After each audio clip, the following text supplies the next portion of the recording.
fined $25K for breaking his contract. He later called the media pawns.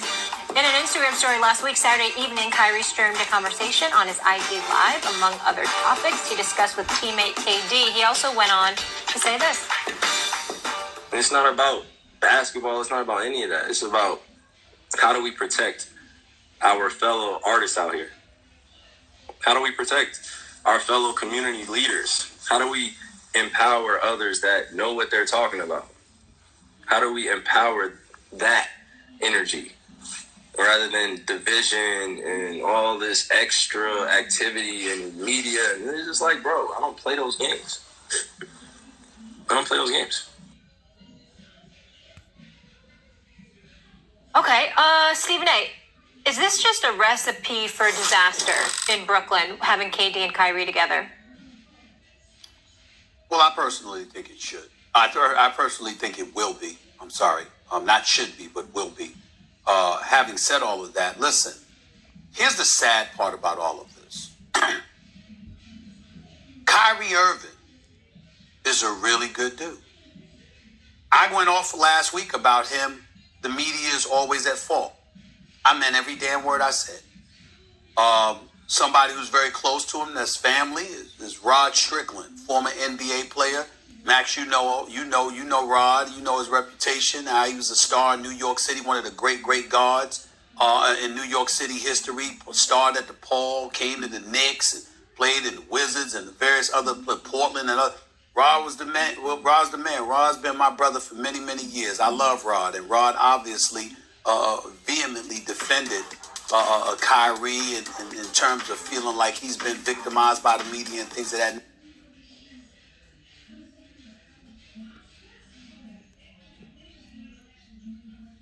nature.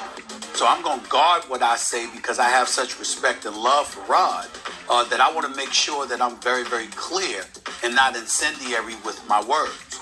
Kyrie Irving is a good dude. Kyrie Irving is very philanthropic. He's very charitable. 250,000 meals that he gave out to folks during the coronavirus pandemic, particularly early on, the money that he's dedicated, et cetera, et cetera. We all know how special Kyrie can be in terms of where his heart lies. And there's no debate in that about Kevin Durant either when you research and you see some of the things he's done in his community. Here's the issue where disaster is in their wake. Kyrie Irving and Kevin Durant are relatively sensitive dudes when it really comes to the media and some of the things the media may have to say and things of that nature. And you choose the media capital of the world? You in Brooklyn. It's not just about basketball.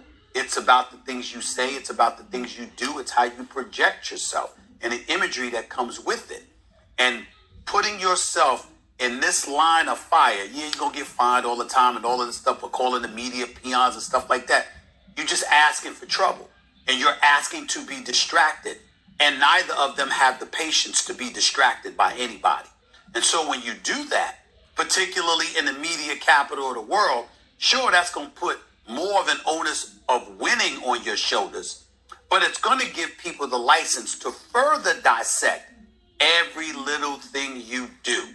And as a result, you're not going to have the level of peace and the freedom, as Kevin Durant once said, to just play ball, let us hoop.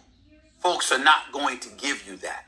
And as a result, that's where the recipe of disaster comes in. Because with Kyrie calling the media peons and talking about he's not going to talk to them, all right, they're going to talk to Durant. And they're going to ask Durant about Kyrie. They're going to call to LeVert and Dinwiddie and all of it and ask them about Kyrie.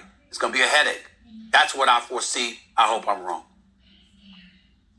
I agree. I don't think it's going to be a disaster, though. I don't think they're going to win the championship, and I don't know that they get out of the East. That depends on how much KD has after the surgery, after the injury, although he looked pretty good. He looked pretty smooth, and he's getting back, and he'll look better and better. And that'll really determine whether it's a disaster or not, right?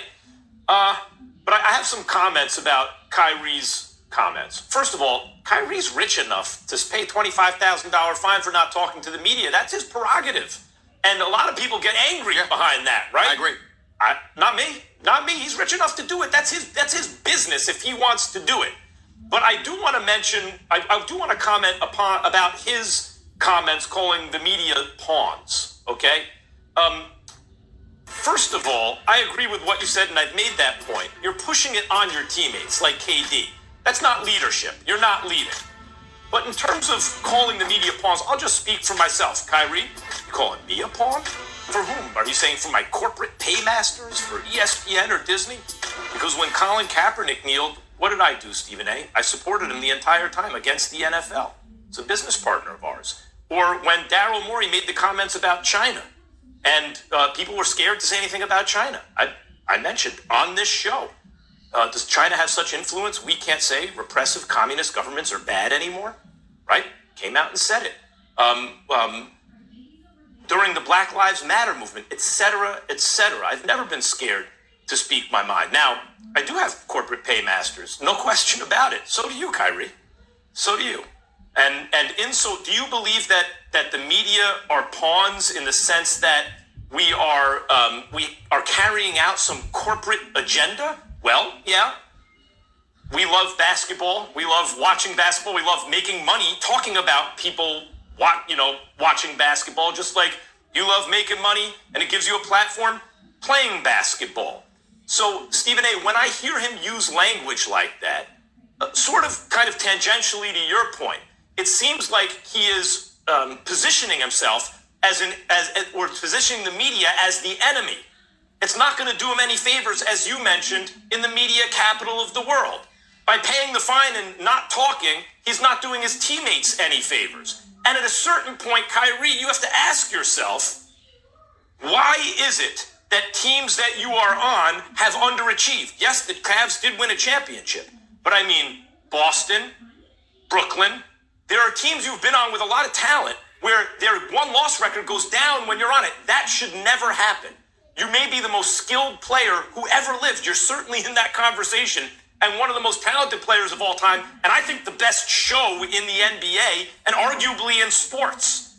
That should never happen, that a team doesn't get better with you on it, and yet that has happened. At a certain point, you have to look in the mirror and ask yourself about your own behavior. In the end, what it comes down to, guys, last point, what it comes down to is this. He doesn't have to talk to the media if he doesn't want to, particularly if he's willing to pay the fines. And I'm not encouraging him to do so. He can do what he wants to do. But in the end, when you talk about all of these things that have nothing to do with basketball, last time I checked, what people ask you about is basketball. And so you being averse to answering questions about your job